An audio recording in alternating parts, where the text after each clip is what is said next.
Hey everybody, this is going to be another album review, and actually for the rest of the year I'm actually going to be going through some albums that have come out in 2014 that I felt were worthy enough to check out and review.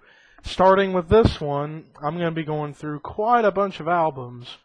In fact, let me count how many I'm going to be checking out this year. That is 1, 2, 3, 4, 5, 6, 7, 8, 9, 10, 11, 12, 13, 14, 15, 16, 17, 18, 19, 20, 21, 22, 23, 24, 25, 26, 27, 28, 29, 30, 31, 32, 33, 34 albums this year, because this year, whenever we get to the best albums of 2014, I'm going to be doing the top 20 best albums instead of a top 10, but with 5 honorable mentions I'm going to be doing at the end of the year whenever some more albums come out, and also I've checked out some of these on my list here of 34 albums to check out.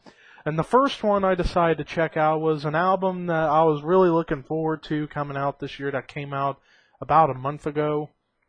And I heard some bits and pieces of it when it came out, but I gave it a listen, a full listen, just a little while ago. I listened to the full 47.5 minutes of it. But as you can tell in the title of the video, this is the review of Arch Enemy's War Eternal. This is the first album to feature Alissa White-Gluz on vocals, who came in to replace Angela Gossow, who was in the band previous, who before that she replaced the original singer Johan Livia. But Johan left in around 2001. That's when Angela came in, and Angela's voice was pretty powerful, and she would sing for 10 more years, she would sing from Wages of Sin all the way up till, I believe, the Chaos Legions album that came out in 2011. And they had a 3-year break in between, and near the end of last year, that was when they made a lineup change where Angela decided to leave the band to focus on her personal life, but also manage the band still.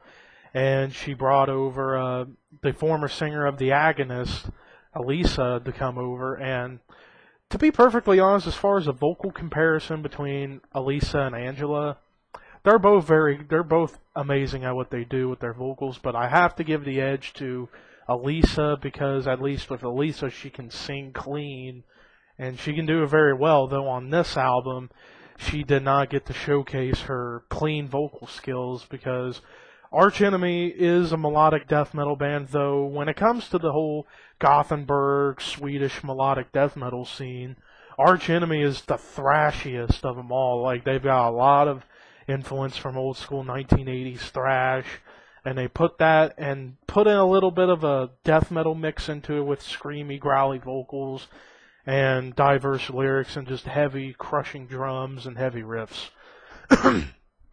But let's get into the review. From right off the gate, we get, in this album, you get 3 instrumentals.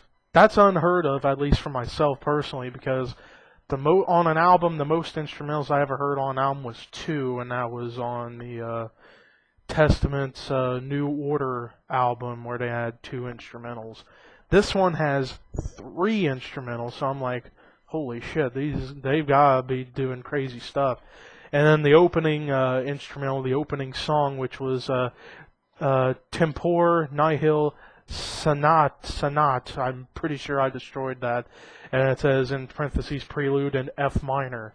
This was an instrumental that was written by Michael Amott. And holy crap, it was an interesting intro to get things going for the rest of the album's occurrence. And right after that song, you get probably, and Michael Amott mentioned in an interview for the album, that this second song on the album, which is considered our fastest song they've ever done, because it's got a lot of blast beats to it and thrash beats to it, and that's Never Forgive, Never Forget. This was a phenomenal song. I thought this song had a lot of great brutality into it, but of course they do it in their own melodic fashion with the guitars. But and with the whole album, really, Daniel Larsson's drumming was insane on this album. And Alissa is able to show her aggressive vocal presence on this album, and this was one of those songs where she really was haunting. The first single that was put out / first music video for the album, which was for the song War Eternal, I thought it was a little more of a simpler song, but it was a very good song to get people pumped for the album, though I think it was probably one of the weakest songs on the album, but it was still a very good song nonetheless. It was just one of those simpler songs, but they did it in a good way to get people pumped for when the album would come out. But then we get into one of my personal favorites and one of the standout tracks, As the Pages Burn. And also another thing with the album I forgot to mention, the lyrics. Some of the lyrics on this album were really thought-provoking, and with the combination lyric writing from Alissa and Michael, put them together and they come up with some interesting ideas behind what they're talking about in their songs. Like the song As the Pages Burn, pretty much from what I can tell how the lyric theme was, it was pretty much a song about how you wish the bad things in your life was burned away out of your history book. And it was a very thought-provoking song. It's like, who doesn't think about having things that they wish never happened and be erased from your brain's history book? That song truly represented that. And also with the riffage on there and the solos by Michael and their new guitar player Nick Cordell, who came in to replace Christopher Amott, who left the band, I guess, for the second time. And he went on to go focus on his other band, Armageddon, which is pretty much a mixture of melodeath and power metal for its atmosphere. But with As the Pages Burn, it definitely does show that the band's willing to talk about things that can get your mind going, even get your imagination going in terms of what you want to talk about in your lyrics. Another single that was released from the album, which was the third music video they put out, which was No More Regrets. I thought this was one of those kind of intricate kind of songs with different guitar sounds throughout the whole song, and the double bass throughout it was great. The song You Will Know My Name is a very good anthem kind of song. And it also produced a music video and a single, which was the second music video, but the third single, as the song As the Pages Burn was a single but didn't have a music video. It had a, it had a lyrical video to it, but the song You Will Know My Name is a great anthem kind of idea, to the point where I considered to maybe use this song for like a Caw Wrestling promo package about somebody or something like that along those lines. After that, you get to the second instrumental, which was Graveyard of Dreams, which was about the same length as the first instrumental, about a little over a minute long. And I thought this was the weakest instrumental, but it was still good nonetheless. Stolen Life was probably, in my opinion, the weakest song on the album, but it was still a decent song, and it was also the shortest song outside of the instrumentals. But then we get to probably the highlight of the album, Time is Black. I just love the way how the song starts and ends with like a lullaby kind of toy for a kid, but with a scary feeling to it. And then after you hear it, then it gets into this crazy brutality with melody and symphonic elements. Even throughout some songs on the album, there was some symphonic elements with synthesizers, keyboards, orchestras, which have made a much more atmospheric touch to how this album went. And Time is Black, with how the lyrics were pretty much about death and war and stuff like that, on how times in the world are going down in terms of like with the wars that have happened over the many years. This is one of those songs that just was another thought provoker. But this is probably the most haunting song I've ever heard from Arch Enemy, because it had this crazy epic atmosphere to it that really made this song, in my opinion, the best song on the album.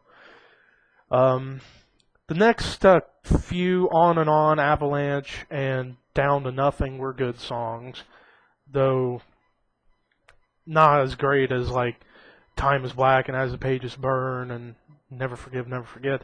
But then you get to the closer, the final instrumental, Not Long for This World, which was what Michael Amott said on the interview, that this was their slowest song they've ever done, and it was pretty slow, but it was very atmospheric with some orchestration in the riffs, and then with it ending with a heart monitor going off. It's like pretty much signaling, like, because the song title, Not Long for This World, one of those thought-provoking things where it's like if things don't get settled out here around the planet, it's gonna get worse.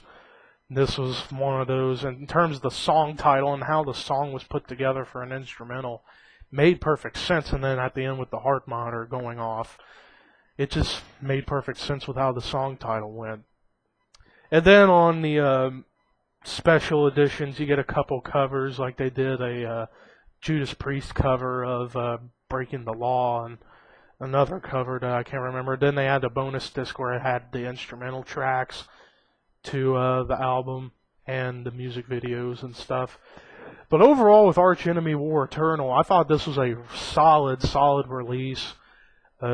Although this was an album that wasn't mostly done with Alissa in terms of the lyrics, because most of the lyrics were still done by Michael, but Alissa put some of her touches into it, and also with the vocals, it was pretty much all brutal screaming. But I'd say when the next album comes out, we're going to hear Alissa bring more to the table in terms of her voice and her lyrical vision, or ideas that she can correspond with Michael.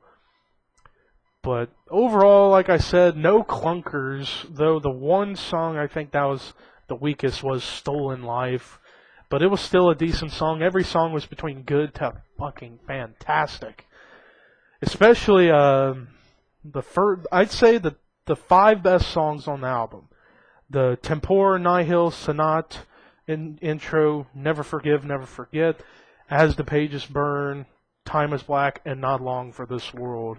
I would say those are the songs that really captivated this album. Although also with Down to Nothing, it was still a really good song, and it had like a feel of the song Nemesis from the Anthems of Rebellion album. Or either that, no, it was Doomsday Machine that had that song. It kind of had that feel to it, and I actually take back what I said. Down to Nothing was another really good song. I would say the 6th best song. But thank you guys for checking out this review. Overall, I give Arch Enemy War Eternal an 8.25 out of 10. Solid release. And there you have it. The next album I plan on reviewing for an album that has come out this year, I plan on reviewing coming up the new the new Triptychon album, Milana Chasmata. And since this is a band from Tom Warrior, and I did the full Celtic Frost discography review, I figured it's natural for me to check out Triptychon since I'm a big Tom Warrior fan. And there you have it. So the next album from this year I'll be reviewing soon, Triptychon Milana Chasmata. But anyways, peace.